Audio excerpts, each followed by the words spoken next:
Hi ಎಲ್ರಿಗೂ welcome back to my YouTube channel. ಎಲ್ಲರೂ ಹೇಗಿದ್ದೀರಾ? ಚೆನ್ನಾಗಿದ್ದೀರಾ ಅಂತ ಅನ್ಕೋತಾ ಇದ್ದೀನಿ. ಏನಪ್ಪ ಇಷ್ಟೊಂದು ಬಿಸಿಲು ಏನು ಮಾಡೋದು ಅಂತ ಅನ್ಕೋತಾ ಇದ್ದೀರಾ? ಎಸ್, ಈ ಟೇಸ್ಟಿಯಾದ ಹುರುಳಿಕಾಳು ಹಪ್ಪಳ ಮಾಡಿ ಸಮ್ಮರಿಗೆ ವರ್ಷ ಪೂರ್ತಿ ನೀವು ಇಟ್ಕೊಂಡು ಆರಾಮ್ಸೆ ಉಪಯೋಗಿಸ್ಬೋದು ನೆಕ್ಸ್ಟ್ ಸಮ್ಮರ್ವರೆಗೂ. ಸೊ ನಮ್ಮ ಮನೇಲಿ ರೆಗ್ಯುಲರಾಗಿ ಸಮ್ಮರಲ್ಲಿ ಈ ಥರ ಮಾಡಿ ಇಟ್ಕೊಂಬಿಟ್ಟಿರ್ತೀವಿ 1 ಇಯರ್ಗೆ ಆಗೋವಷ್ಟು. ಸೊ ಇದು ಏನೇನು ಬೇಳೆ ಎಲ್ಲ ನಿಮಗೆ ಡೀಟೇಲ್ಸ್ ಆಗಿ ನಾನು ಡಿಸ್ಕ್ರಿಪ್ಷನ್ ಬಾಕ್ಸಲ್ಲಿ ಕೊಟ್ಟಿದ್ದೀನಿ. ಸೊ ಈ ಥರ ಹಿಟ್ ಮಾಡಿಸ್ಕೊಂಡು ಬಂದಿದ್ದಾದಮೇಲೆ ಒಂದು ಅಳತೆ ಮಾಡ್ಕೋತಾರೆ. ಫಸ್ಟು ಜರಡಿ ಮಾಡ್ಕೊಂಬಿಟ್ಟು ಈ ರೀತಿ ಫಸ್ಟು ಉಪ್ಪನ್ನ ಸ್ವಲ್ಪ ಒಳ ಹಿಡೀಲಿ ಹಾಕ್ಕೋತಾರೆ, ಉಪ್ಪು ಮತ್ತು ಮಿಕ್ಕಿದ್ದು ಎಲ್ಲನೂ ಅಷ್ಟೇ, ಉಪ್ಪು ಜೀರಿಗೆ ಸ್ವಲ್ಪ ಒಳ ಹಿಡೀಲಿ ಹಾಕ್ಕೋತಾರೆ, ಸೋಡಾನು ಅಷ್ಟೇ. ಇನ್ನು ಜೀರಿಗೆ ಮತ್ತು ಮೆಣಸಿನ್ಕಾಯಿ ಪೂರ್ತಿ ಹಿಡಿ ಲೆಕ್ಕದಲ್ಲಿ ಹಾಕ್ಕೋತಾರೆ. ಸೊ ನೋಡಿ, ಫಸ್ಟ್ ಅಕ್ಕ ಉಪ್ಪು ಹಾಕ್ಕೊಂಡು ಈಗ ಜೀರಿಗೆ ಹಾಕ್ಕೋತಾರೆ. ಖಾರದ ಪುಡಿ ಎಷ್ಟು ಬೇಕು ಅಂದರೆ 1 kg ಮೆಣಸಿನ್ಕಾಯಿ ತೊಗೊಂಡು ನಾವು ಮನೇಲೇ ಅದನ್ನು ಒಣಗಿಸಿ ಮಿಕ್ಸಿಲೇ ಪುಡಿ ಮಾಡಿ ಇಟ್ಕೊಂಡಿರೋದು ತರಿಯಾಗಿ. ಮತ್ತು ಜೀರಿಗೆನೂ ಅಷ್ಟೇ ಮನೇಲಿ ಮಿಕ್ಸಿಲಿ ಸ್ವಲ್ಪ ಪುಡಿ ಮಾಡಿ ಇಟ್ಕೊಂಡಿರೋದು. ಯಾಕೆ ಅಂತ ಅಂದರೆ ಹುರುಳಿಕಾಳು ಹಪ್ಪಳ ಹಾಳಾಗುತ್ತೆ, ಹುಳ ಆಗುತ್ತೆ ಅಂತ. ಇದು ಸೋಡಾ 1/4 kg ಸೋಡಾ ಇದೆ. ಸೊ ಇಷ್ಟೂ ಉಪಯೋಗಿಸ್ಬೋದು. ಕೆಲವರು ಹಪ್ಳದ ಖಾರ ಅಂತ ಉಪಯೋಗಿಸ್ತಾರೆ, ಅದು ಒಂದು 100 or 50 grams ಉಪಯೋಗಿಸ್ಬೋದು. ಸೊ ಎಲ್ಲನೂ ಹಾಕ್ಕೊಂಡು ಮಿಕ್ಸ್ ಮಾಡ್ಕೋಬೇಕು. ಇದು ಹುರುಳಿಕಾಳು ಹಪ್ಪಳ ಅಲ್ವಾ, ಮೇನ್ ಹುರುಳಿಬೇಳೆ ಸ್ವಲ್ಪ ಜಾಸ್ತಿ ಇರುತ್ತೆ. ಅಂದರೆ ಹುರುಳಿಬೇಳೆ 6 kg ಆದರೆ ಉದ್ದಿನಬೇಳೆ 3 kg ಮತ್ತು ಖಾರಮಣಿ ಬೇಳೆ 3 kg ತೊಗೊಂಡಿದ್ದಾರೆ ಇಲ್ಲಿ. ಅದನ್ನೆಲ್ಲ ಫ್ಲೋರ್ ಮಿಲ್ ಮಾಡಿಸ್ಕೊಂಬರ್ಬೇಕು. ನಿಮಗೆ ಇವಾಗ ಅಂದರೆ ಗ್ರೋಸರಿ ಶಾಪಿಗೆ ಹೋದರೆ ಆರಾಮ್ಸಾಗಿ ಇದೆಲ್ಲ ಸಿಗುತ್ತೆ ನಿಮಗೆ ಇಲ್ಲಿ ಕೊಟ್ಟರೆ ಲಿಸ್ಟು. ಸೊ ಈ ಥರ ಹುರುಳಿಕಾಳು ಹಪ್ಪಳನ ಈ ಸಮ್ಮರಿಗೆ ಮಾಡಿಟ್ಕೊಂಡು ವರ್ಷ ಪೂರ್ತಿ ತಿನ್ಕೋಬೋದು.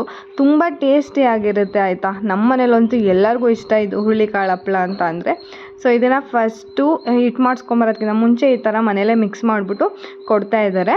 ಸೊ ಇದು ಮಾರ್ನಿಂಗು ನೈಟ್ ಆ ಥರ ಮಾಡಿಟ್ಕೊಂಡ್ರು. ಮಾರ್ನಿಂಗು ಬೆಳಗ್ಗೆ ಹೋಗಿ ಈ ಥರ ಕಲಿಸ್ಕೊಂಡು ಹಿಟ್ ಮಾಡಿಸ್ಕೊಂಡು ಬಂದು ಹರ್ಕೋಬೋದು ಮನೇಲಿ ಈಸಿಯಾಗಿ ಅಂತ. ಇವಾಗ ಎಲ್ಲದಕ್ಕೂ ಮಿಷಿನರಿ ಬಂದಿರೋದ್ರಿಂದ ತುಂಬಾ ಹೆಲ್ಪ್ಫುಲ್ ಆಗುತ್ತಲ್ವ. ಇಲ್ಲಾಂದರೆ ಇಷ್ಟಿಟ್ಟೂ ಅಷ್ಟೇ ಮನೇಲೇ ಕೈಯಲ್ಲಿ ಮಿದ್ದು ಕೆಚ್ಚಿ ಎಲ್ಲ ಕಲಿಸ್ಕೋಬೇಕಾಗಿತ್ತು ಮುಂಚೆ. ಸೊ ನೋಡಿ ಎಷ್ಟು ಫಾಸ್ಟಾಗಿ ಆಗುತ್ತೆ ಅಂತ. ಸೊ ಜೀರಿಗೆ ಎಷ್ಟು, ಸೋಡಾ ಎಷ್ಟು, ಮತ್ತು ಇದಕ್ಕೆ 7 ನಿಂಬೆ ರಸನ ಹಾಕ್ಕೋಬೇಕು, ಬೀಜ ತೆಗೆದ್ಬಿಟ್ಟು. ತುಂಬಾ ಟೇಸ್ಟಿಯಾಗಿರುತ್ತೆ. ಕೆಲವರು ಸುಣ್ಣದ ನೀರು ಹಾಕ್ಕೋತಾರೆ. ಸೊ ಅಮ್ಮನೂ ಅಷ್ಟೇ ಸುಣ್ಣದ ನೀರು ಹಾಕ್ಕೋತಾರೆ. ಯಾವ ರೀತಿ ಅಂದರೆ ಆದರೆ ಕಡಲೆ ಬೀಜ ಇರುತ್ತಲ್ಲ ಆ ಸೈಜ್ ಅಷ್ಟು ಸುಣ್ಣ ತೊಗೊಂಡು ವಾಟರಲ್ಲಿ ಡೈಲ್ಯೂಟ್ ಮಾಡಿ 5 minutes ಹಾಗೆ ಬಿಡ್ತಾರೆ. ಅದು ಬಿಟ್ಟಾದಮೇಲೆ ಅದು ಮೇಲ್ಗಡೆ ನೀರು ಏನಿರುತ್ತೆ ಅದನ್ನು ಮಾತ್ರ ಸೇರಿಸ್ಕೋತಾರೆ ಈ ಹಿಟ್ಟಿಗೆ.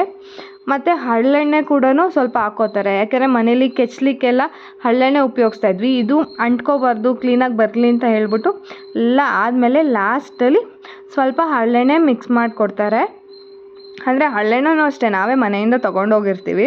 ಸೊ ಅಲ್ಲಿ ಎಲ್ಲ ಇಟ್ಟು ಚೆನ್ನಾಗಿ ನಾದಿದ್ದಾದಮೇಲೆ ನೋಡಿ ಸ್ವಲ್ಪನೇ ಅಷ್ಟು ಹರಳೆಣ್ಣೆ ಹಾಕ್ಬಿಟ್ಟು ಮಿಕ್ಸ್ ಮಾಡಿ ಕೊಡ್ತಾರೆ.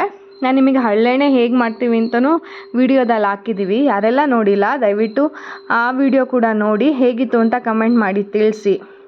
ನೋಡಿ ಈ ಥರ ತುಂಬ ಚೆನ್ನಾಗಿ ಕಲಸಿದ್ದಾದಮೇಲೆ ಮನೆಗೆ ತೊಗೊಂಡು ಬಂದು ನಾವು ಕೂತ್ಕೊಂಡು ಹರ್ಕೋಬೇಕಾಗುತ್ತೆ.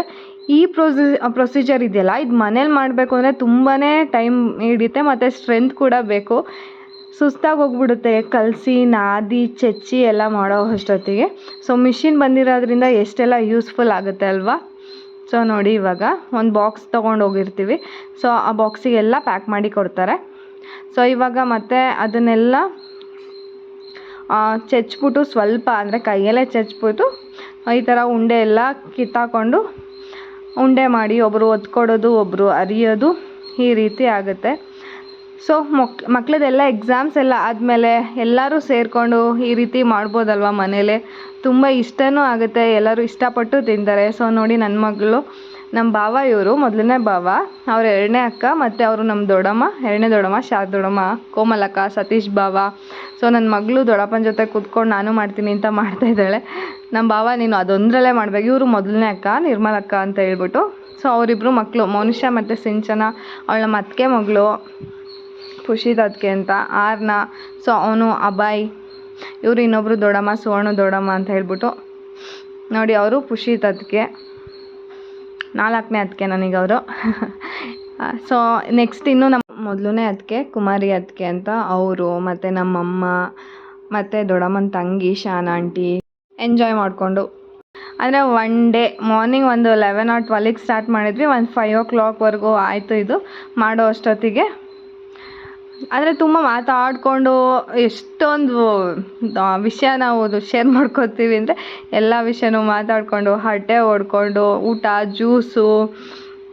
ಮಕ್ಕಳು ಅಷ್ಟೇ ತುಂಬ ಎಂಜಾಯ್ ಮಾಡ್ತಾರೆ ಓದ್ಕೊಡೋದು ಇದೆಲ್ಲ. ಆದಮೇಲೆ ನೋಡಿ ಫಸ್ಟು ಈ ರೀತಿ ಮನೇಲೇ ಹಾಕ್ಕೋಬೇಕು, ಒಂದ್ರ ಮೇಲೊಂದು ಇಡೀ ನೈಟ್ ಇದೇ ರೀತಿ ಒಣಗಕ್ಕೆ ಬಿಟ್ಬಿಡ್ಬೇಕು.